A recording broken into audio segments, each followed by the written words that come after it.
So we talked about how to use the dashboard and the find variety function. Let's talk about the second function on the dashboard, query variety. Again, make sure you have your crop selected underneath the child groups. We're looking at corn in this case. We can click on query variety. Query variety is used when you have a set of characteristics that you want to use to find a set of hybrids as candidate hybrids for your operation. So in this case, you don't know a specific hybrid, you don't have a specific hybrid in mind. You just have a set of criteria that you want to put in and see what hybrids meet that criteria from our database. So for instance, let's say I want to look for something that's got a yield above 190 bushel or is yielded above 190 bushel. Well, we can go to the same drop-down menu. It looks very similar to find variety, but it's a little bit different. You could click and look at all of the data headers that we have within our database. So we're looking for yield. We'll scroll all the way down and click yield. It's going to show us the range of values in the database. Here we have 43 bushels to 295 bushels. Well, we want anything greater than, so we got to change that equals to greater than 190. But we want to look at other options here. We want to look at other characteristics. We also want to look at soil class. Well, I know I'm on a sandy soil, so I want to see anything above 190 bushels on a sandy soil. Well, I can hit this plus icon here. That'll give me another data field. And then I can look for, again, soil class. Now, soil class in here is actually a drop-down menu. It takes a minute until you see no value selected before that drop-down populates. So once you see no value selected, you can then open that drop-down. And you can select as many different options up here as you want. Now I'm looking for, in this case, sandier soils. So I'll click on loamy sand. I'll click on a sandy loam. That'll take care of all my sandy soil types.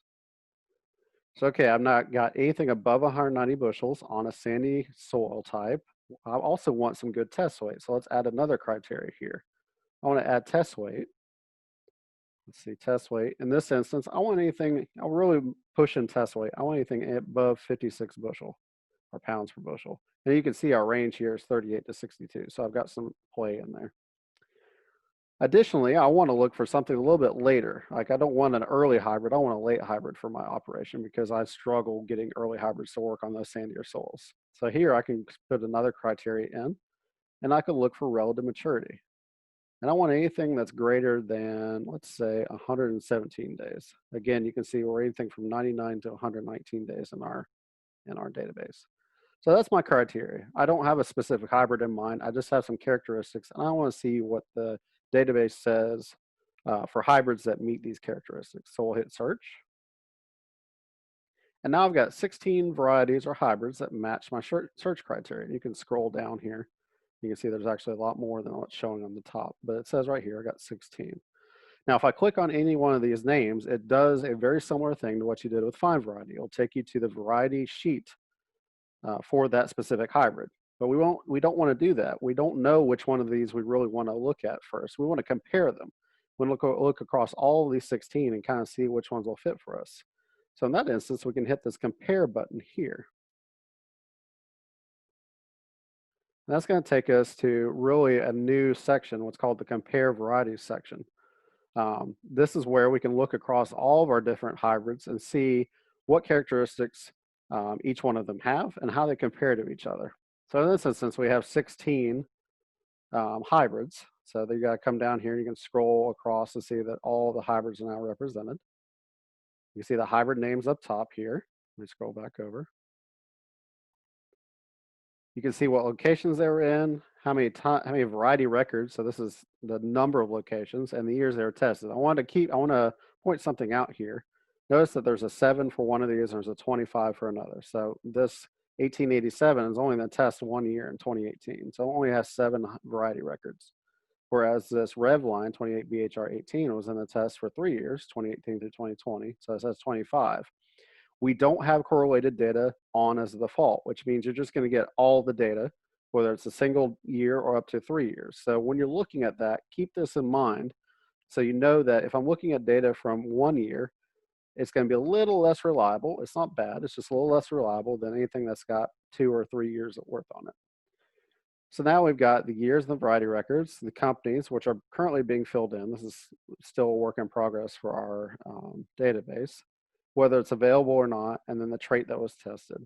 The important thing here is now we can scroll down and look at what relative maturity we have, the raw yield level, the percent of trial mean. So this is the percentage above or below the average of a test, and then that's averaged across all of our locations for all of our years.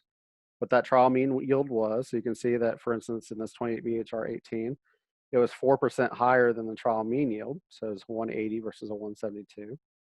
Its consistency, so the percentage of time it was in the top yield group across all those different years. The test weight, the ear height, stock height, and then root and stock lodging where we have those available.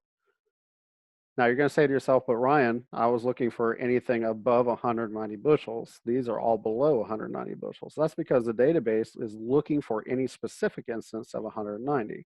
And the way you can see that is if you click on any of these characteristics here on the left, so let's say yield, that'll drop down and now give you all the yield values for all the different years for that hybrid. So you can see that this red line absolutely went above 190 bushels at 1, 2, 3, 4, 5, 6, 7 of those locations.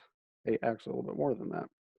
So it met that criteria, but because it averages out, that value actually comes in just a little bit lower than what you requested in your criteria. But you can click on any of these values on the left-hand side and kind of get a pull down for what all the specific values were for that specific metric for yield for percent trial mean. Also on the top here, you can see what your search criteria was. So we're above 190 bushel, we're looking for sandy loam soils, above 56 pound test weight, and then above 117 relative maturity. So now you can compare across all these different hybrids. If you wanted to save this for later, you can click on this save comparison as an image, and that will save it as a picture on your hard drive, and then you can come back to it later with the specific search criteria. You can get it to your agent if you want to have him help you look for that. The other nice thing about this is if you look here on the left-hand side, this is the entire list of hybrids that we're currently looking at. This little book icon here will take you back to that specific variety information page. So if we click on that, it takes us back to the variety information page that we looked at when we did find variety. Now, 1887 doesn't have a lot of information here just because it was only in the test at 2018.